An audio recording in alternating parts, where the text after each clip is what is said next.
If you love the English country house design style like I do, you're probably always looking for small, simple, budget-friendly ways to incorporate little touches of this design style into your home. One of the ways that I've been doing this recently in my own home is by making lampshade covers that instantly update my lamps and give my rooms that charming English country look. I tried my hand at making 3 different styles, and these were inspired by pictures that I saw on Pinterest and also by similar looks that I found in home decor magazines. So this is the first lampshade style that I tried. I apologize for my drawing. I know it's not the best, but this was just to give me an idea of what I wanted to do.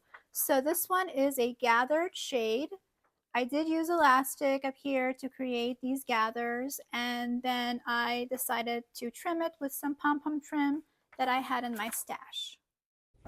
For this lampshade slipcover, I started with about 1 yard of fabric, and I also have some elastic. This elastic is 1/4 inch wide, and then I have some pom-pom trim for the bottom of the lampshade cover. I start by measuring the bottom of the lampshade, and I want to allow myself 1.5 times the circumference of that bottom of the shade. I also measure the height of the shade, and I keep in mind any seam allowances or hem allowances that I want to account for when I'm cutting my fabric. After measuring and cutting my fabric, I sew both ends together so it's almost as if I have a skirt, and I iron all of the seams flat. This is really important because you want your finished product to be nice and smooth. Now for this lampshade, I'm going to be making a pocket at the top of the lampshade cover. So I allowed myself about 3 inches from the top of the lampshade, and I folded that down so that I could sew the pocket. And in that pocket is where I'm going to insert the elastic to have that gathered look. I also wanted my lampshade slipcover to stick up about 1/2 inch above the top of the lampshade so that I would have a nice ruffled edge at the top.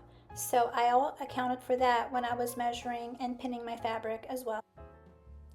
I take my pinned fabric to the sewing machine, and I sew my first line about 1/2 inch from the top of the fabric. I go all the way around, and then I sew my second line 1/2 inch down from the first line, again going all the way around.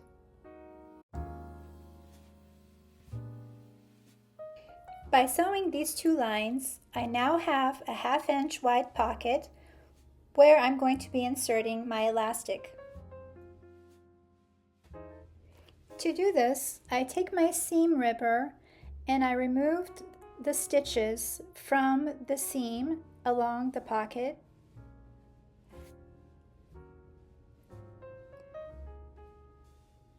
And this allowed me to have an opening through which I could insert the elastic that I attached to a safety pin.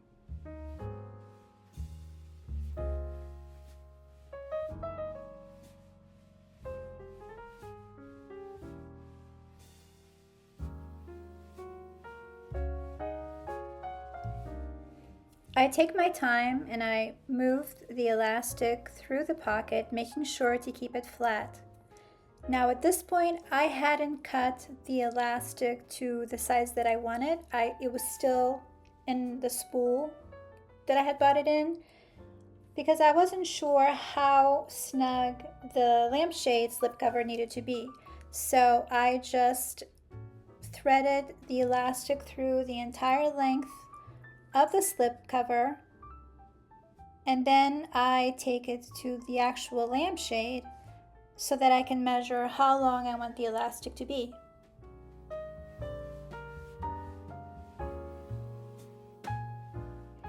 As you can see, I'm doing this with the lampshade cover inside out. I felt that this was much easier for me to see how long I actually needed the elastic to be.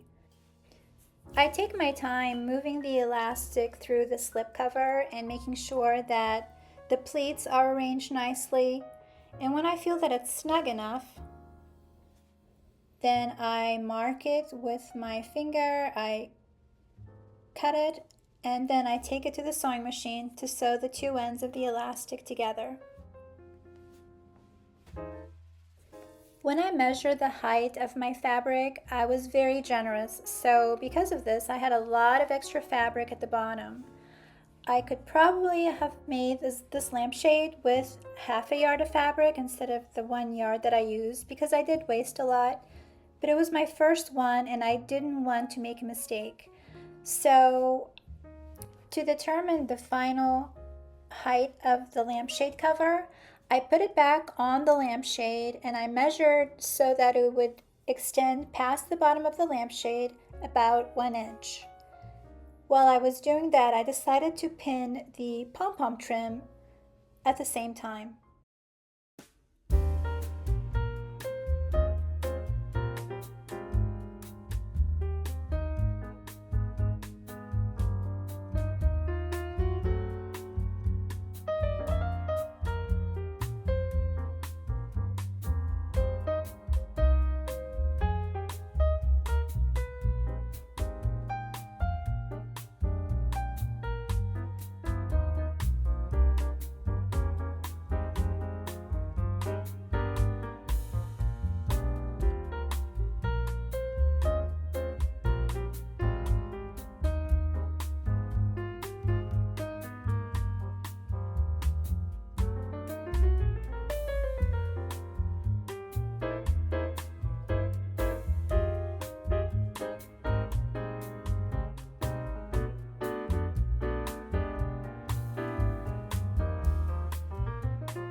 The second style I wanted to try is similar to the first, except it just has a band of fabric at the top. And then I created these gathers by just making very simple pleats. And I decided to finish it off with some ribbon along the bottom. For this lampshade cover, I ran into a little problem because I had less than 1 yard of fabric and I wanted to make 2 lampshade covers.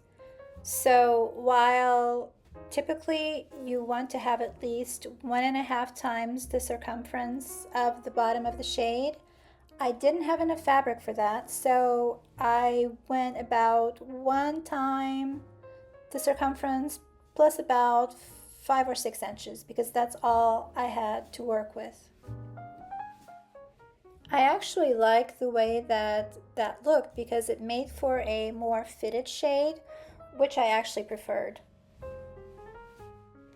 I also took a measurement of the top of the lampshade because I needed to cut a band that size in order to attach my pleated part to. And for this, of course, I allowed myself a little bit extra for the seam allowance. Once I had cut the 2 bands of fabric for the top of the lampshade cover, I took it to the ironing board, I folded them in half, and I ironed them flat. Then I took the fabric for the pleated part of the lampshade cover, I took it to my ironing board so that I had a flat surface to work on, and I started making little pleats, about 1/2 inch pleats, just by folding the fabric over and pinning the pleat in place with a pin. These were very informal. I didn't measure anything. I just eyeballed it as I went along, and I did this along the entire length of the fabric.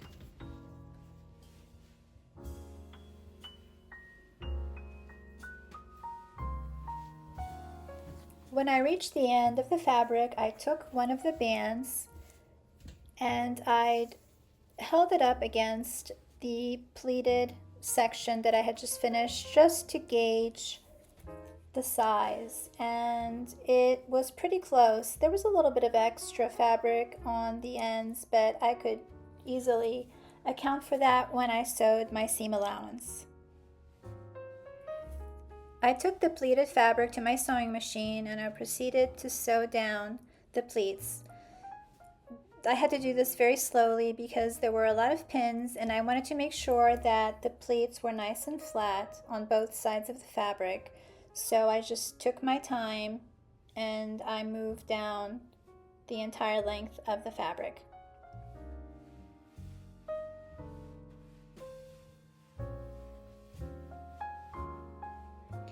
And this is what it looked like after I had gone all the way around.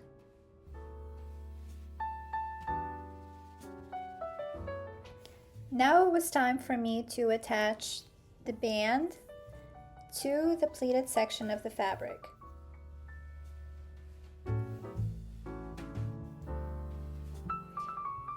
My seam allowances are usually 1/4 inch. Sometimes I go 1/2 inch depending on the fabric and what I'm trying to achieve. So I'm pinning the top band of the lampshade cover to the pleated section. After I pin everything down, I take it to the sewing machine and I sew both pieces of fabric together.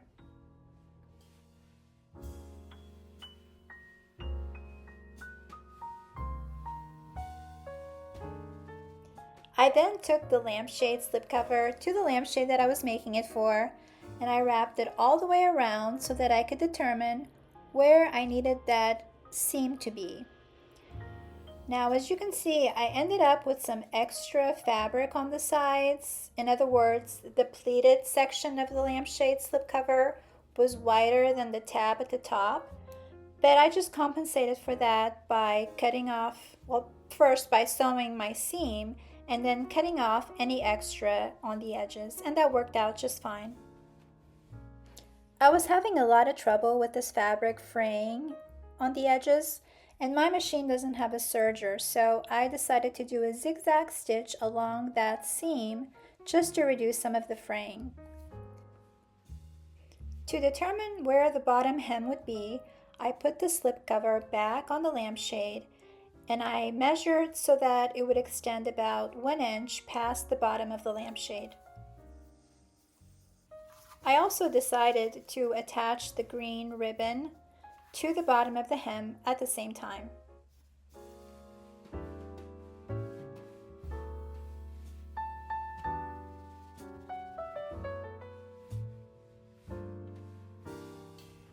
While I was in the process of styling these lampshade covers, I decided that I wanted to add some of that green ribbon to that top band as well.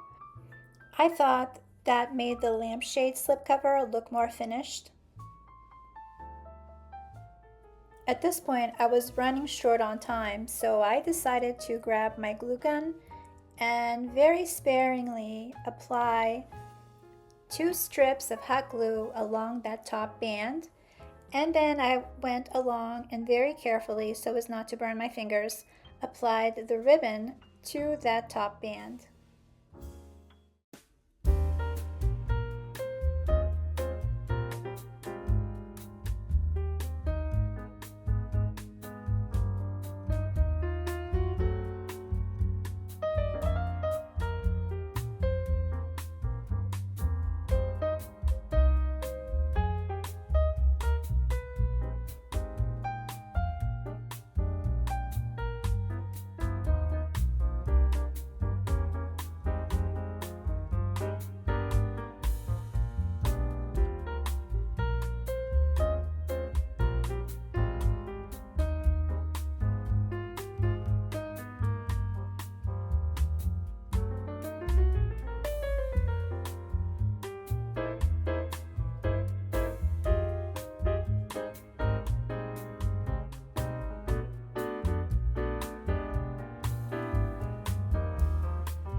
The third lampshade slipcover style that I tried was the box pleat style.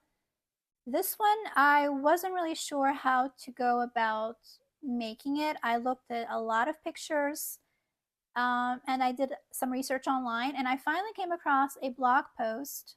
It's called mollyandmaine.com, and she had a very detailed tutorial of how to go about making one of these lampshades. So I used a lot of her suggestions. I did make some changes. For example, hers is lined, mine is not lined.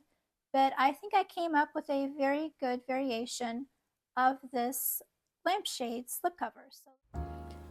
The method of measuring for this lampshade slipcover was a little different. Whereas for the other two, I measured the bottom of the lampshade.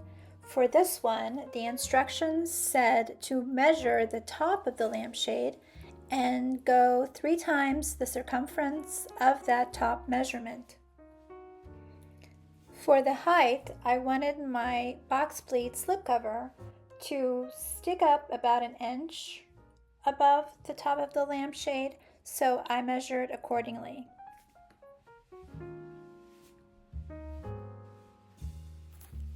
My fabric wasn't long enough to have enough width for 3 times the circumference of the top of the lampshade, so I had to sew 2 pieces of fabric together, and I went ahead and I made my top seam and the side seams. Forming the first pleat was what took me a little bit longer to figure out, but eventually I decided to go 1 inch from the edge of my fabric, and I folded the fabric over about 1 inch onto itself, and I secured that pleat with a pin.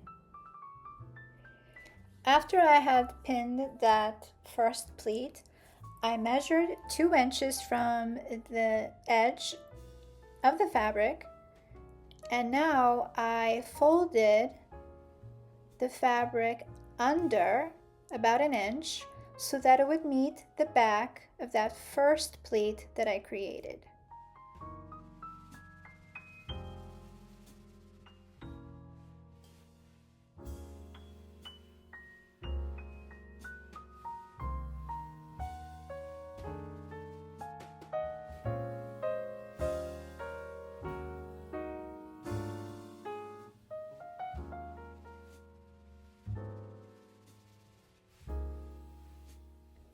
So each box pleat is going to be 2 inches wide.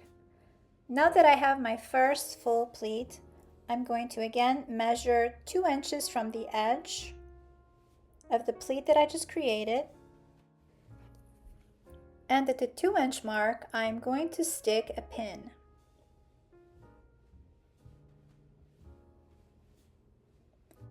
Now I'm going to take that pin and I'm going to slide it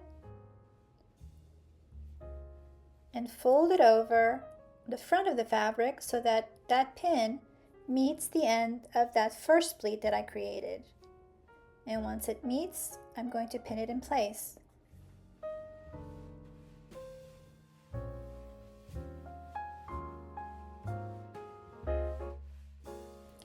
For the next pleat, I again had to go 2 inches from the end of the pleat I just created. Because the end of that pleat is on the back of the fabric, I had to kind of feel my way with my finger to see where it ended and put my tape measure there. And again, at the 2-inch mark, I marked it with a pin. And this time I slid that pin to meet the back of the previous pleat edge. And once I did, I pinned it in place. Once I made my first 3 pleats, then it became much easier. I didn't have to think about it as much. But you just move along the length of the fabric in the same way, measuring 2 inches either from the front of the pleat you just created or from the back of the pleat, and you fold the fabric accordingly. Mark the 2-inch spot with a pin, and then you use that pin to slide it either on the front of the fabric or the back of the fabric to meet the edge of the previous pleat.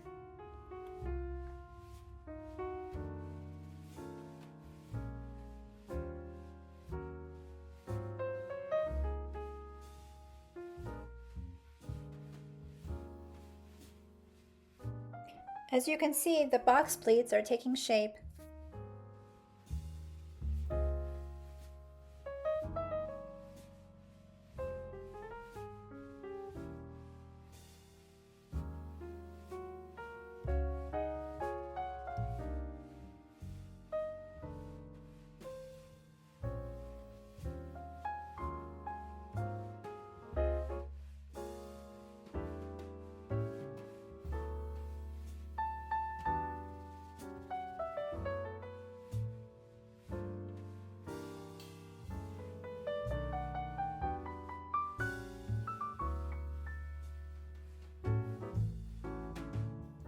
When I finished pinning all the pleats, I decided to add a row of pins about 1/2 inches to 2 inches down from the top of the slipcover to stabilize the pleats and to make it easier for me to sew.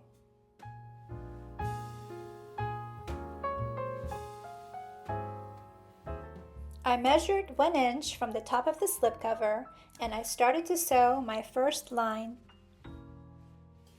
I had to take my time and go slow because I wanted the pleats to lay nice and flat both on the front and on the back. So I was sewing and at the same time feeling my way with my fingers to make sure everything was nice and flat. When I was finished, I turned over the fabric and I realized that there was one pleat that was not laying flat. So I took my seam ripper, I removed a couple of the stitches that were keeping the pleat from lying flat. I took it to the sewing machine and I redid that section. For the next step of the process, I turned the fabric over so that I was sewing on the wrong side of the fabric. This made it easier for me to see my stitches. And I measured 1/2 inch from the first line that I had sewed, and I sewed a second line. And the purpose of the second line is to stabilize the pleats and provide more structure to the slipcover.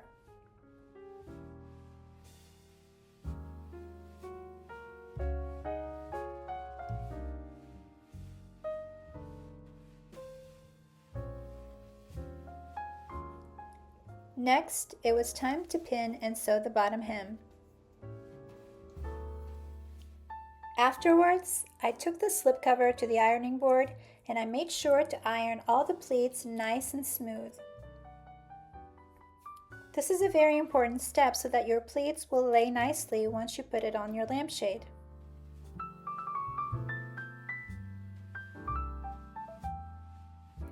Unlike the other two lampshade slipcover styles that were made to fit the lampshades that they were going to be used on, this one is a wraparound style. So that means that I have to have some sort of clasp to be able to join the pieces together. My first choice would have been to use some sort of Velcro tab. I didn't have any at home, so I decided to use these snaps that I sewed by hand in the spots where the fabric would overlap and would need to be secured.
thank you so much for stopping by today. Let me know in the comments below which slipcover style was your favorite, and I'll see you in the next video.